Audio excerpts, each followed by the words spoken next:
Hey folks, Dan Frio here with your market update for October 7th, 2024. So you're probably thinking, what in the world happened Friday to make rates go up 0.25% almost across the board? That's what we're going to talk about in today's video. So these are the top 6 products people use when they're buying their first house. These aren't my rates, folks. These aren't any individual bank's rates. I'm going to do this on Monday for the newbies out there, and then I'm not going to do it again throughout the rest of the week. A lot of people are complaining, but you have to understand where these rates, who gets these rates. Okay, there's 5 criteria in this equation for you to get these rates. Okay, this is if you're buying your first house, it's going to be a single family home, and you're going to live there. It's going to be your primary residency. Well, there's 2 more factors involved in this. And what are they? Well, let's get right over to here, and they're telling us right through here.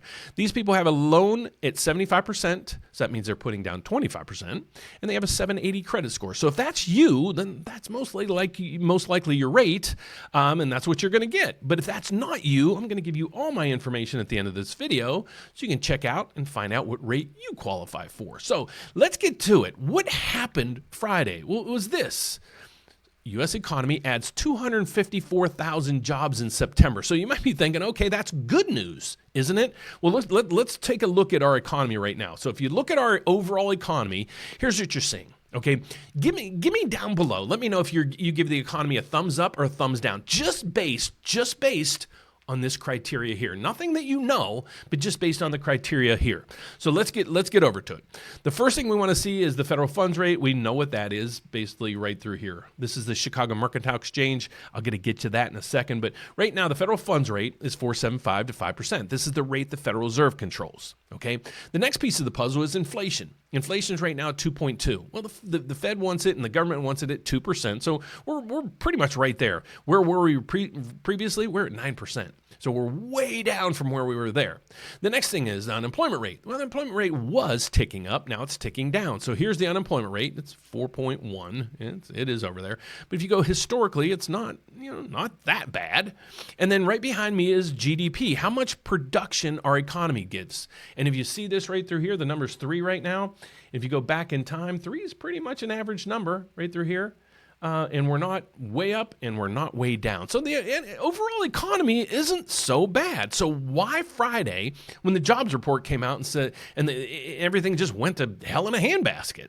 Well, it's right through here. Basically what they're saying is, based on the number, Federal Reserve probably isn't going to have to cut. Okay, so here's what's happening. On the Chicago Mercantile, the CME FedWatch tool, what is this? Well, it's basically a tool that the Chicago Mercantile Exchange put together, and they're saying in 31 days, the Federal Reserve is going to meet, and what are they going to do? Well, what are they going to do at the next meeting? They're going to raise rates, pause rates, reduce rates. Well, here's the chart what it tells us. So right now, we're at 4.75 to 5%, so we're right through here.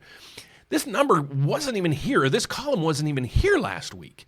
Well, it's back. So what that's telling us, maybe there's a 13% chance the Federal Reserve might not do anything. And that's why the markets didn't like this jobs report. Okay, so that's the first piece of the puzzle that we have right through here. The other piece is right through here.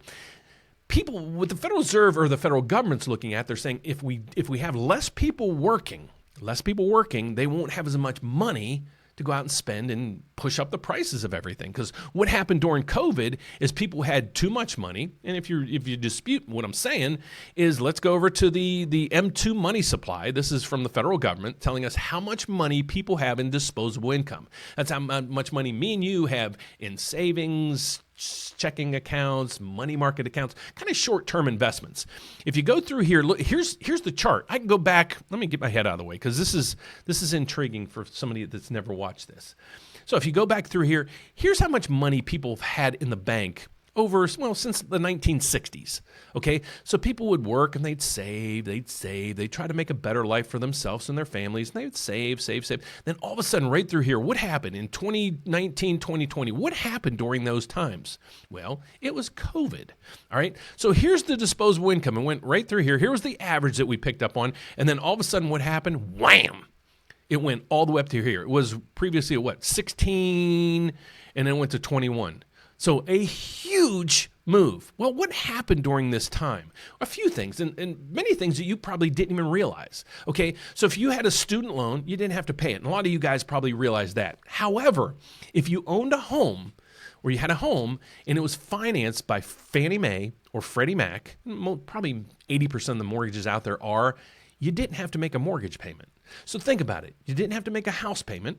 You didn't have to make a student loan payment. Well, that's probably most people's majority of their expenses other than credit cards and utilities and so forth. So what did people do? They saved it right through here.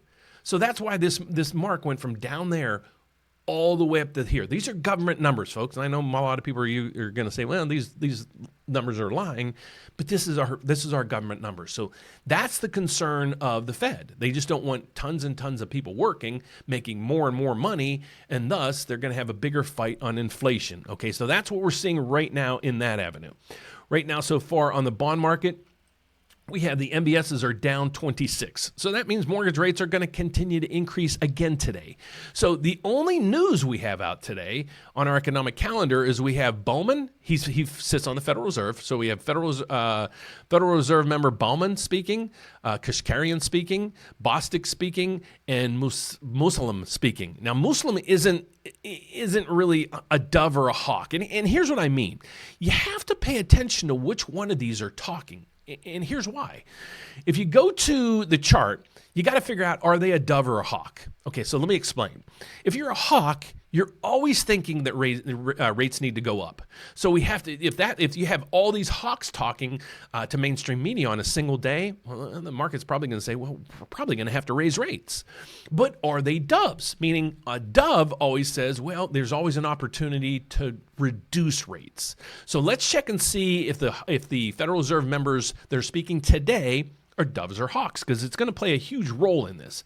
So we got Bauman, Kashkarian, and Bostic. So Muslimi, that person doesn't really give us if they're a hawk or a dove. There's just not enough data on that person. I actually looked it up as well, and everything tells me the same thing. So we have to look and see what these guys are. So let's get over to this. We have Bauman. Bauman is right through here, and he is a hawk. Okay, Kashkarian. What is Kashkarian? Well, Kashkarian is also a hawk. And then we go to Bostic. What is Bostic? Bostic is, where is he going here? Bostic, right here. He's a dove. Okay, so we have 4 people talking today. One's neutral, 2 are hawks, and 1 is a dove. So which media data is going to get caught? Hawkish data. Okay, so that even emphasizes today's data that the hawks are coming out there in masses telling us what they're proposing to do. So that we're going to pay attention to that as well. Right through here we have the inflation this is telling us what's the probability of what the Federal Reserve is going to do next. And now these charts are starting to say, okay, is the Federal Reserve going to cut 50? A lot of people thought they were going to cut 50. Then other people like myself, I thought they were going to cut 25. Now the markets are even telling us they might not cut it all. So that's what we're seeing in this chart today. So there's a 13% chance now the Federal Reserve will not cut rates, won't do anything. Okay, so but we're still seeing here there's an 86% chance they're going to cut 0.25%, and then we'll continue to watch the probabilities throughout our time. So that's what we're seeing so far through that. What's the markets doing? It's completely red across the top, and the bad news is right over my head. You see the VIX?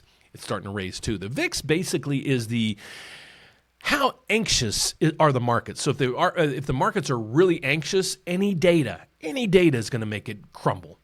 So that's basically kind of what you're seeing right through there. Cryptocurrencies, let's see what they're doing. They're up. Whoa, they're way up today. $1,500, exceeding $64,000 a coin on that. And then we know oil's jumping with the unrest in the Middle East. It's up over 2%. Now this is getting into a range. It's starting to be inflationary, folks. So we got a lot of concerns to us today. Let's get over to the last piece of the puzzle. U.S. futures slide as yields rise back above 4. Right now, we've actually inverted the yield curve again. So the yield curve about 2-3 weeks ago uninverted, and now it's inverted again. So what does this mean? But let's go to this. It basically means short-term rates are higher than long-term rates. Okay, last year, usually when this goes in this direction, it signals a recession. But we had an inverted yield curve, I think, for 3 years now. It finally uninverted about a week or two ago, and now it's inverted once again on all the jobs report that we had last week. So everything at this point revolves around jobs. Kind of throw out the inflation news as it comes in, just kind of toss it out with the bathwater. pay attention to the jobs report because it is going to be market movers. So what do we have for the rest of this week? Well, again, on Monday, all we have is Federal Reserve officials speaking. Tuesday, not much in the realm there. We have Bostic speaking again, just Fed officials speaking. On Wednesday, really not much there as well. More and more Fed officials speaking. And then on Thursday, here comes those jobs. Here's the jobs numbers that we're looking at. Continued job claims, that's coming out. And then the inflation numbers, the CPI is coming out on Thursday. And then we got PPI coming out on Friday. And that's it. So we have some employment data coming out on Thursday with also the inflationary numbers Thursday and Friday that we're going to pay attention to, because if these numbers start to tick up, it will be back in the news again. So that was a robust analysis of our news for this week. So let's get back to who am I? My name is Dan Frio. And when I talked to you guys at the beginning of this video, I said, if all the criteria was you, this is your rate. If you want to check and see if you can get this rate, I'd love to help you. If you can't get that rate or you have a different scenario, I'd love to help you. My name is Dan Frio. I'm actually a loan officer. I'm just a loan officer. I do all this stuff all by myself.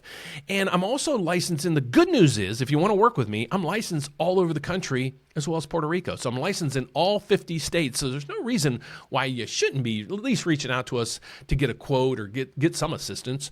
How do you find out about me and my team? Well, go to therateupdate.com. Here's our website. If you're buying a house, the only thing I really need you to do at this moment is check here. There's a grant finder tab right at the top. Okay. If you're anywhere in the country, check and see if you can get a national grant. If you're in the Chicagoland area, check and see if you can get a Chicagoland grant. Otherwise, you can click the Apply Now button and get started. Maybe you're looking for a refinance. Maybe you're looking for a reverse mortgage. Maybe you're looking for a debt consolidation loan. We can help you there too. How do you reach out to me and my team directly? Well, just scroll down to the bottom of the website. It's going to be right through here. You can reach us at 844-775-5626, or you can reach me at dan@therateupdate.com. But we also did include one special feature in our website. We just added this last week, and it's for those out there that already own their house. If you're looking to refinance, we're going to let you call your rate. Okay, so here's what we're doing. We created this tool. Oh, hold on. Oh, boy, I grabbed the wrong one. We created this tool. It's right on our website. What you're going to do is, if you're looking to refinance, we got a RateWatch. What rate are you looking for to refinance? Okay, that's what you're going to tell us. And when that rate hits that number, we're going to reach out to you immediately. So that's my report for today, folks. I will be back at the closing bell to let you guys know how this whole mess ended for the day. So if you'd like to reach out to us, please, love to hear from you. So otherwise, I'll be back later at the closing bell to let you guys know how the mess ended for the day. Take care, folks. See you then.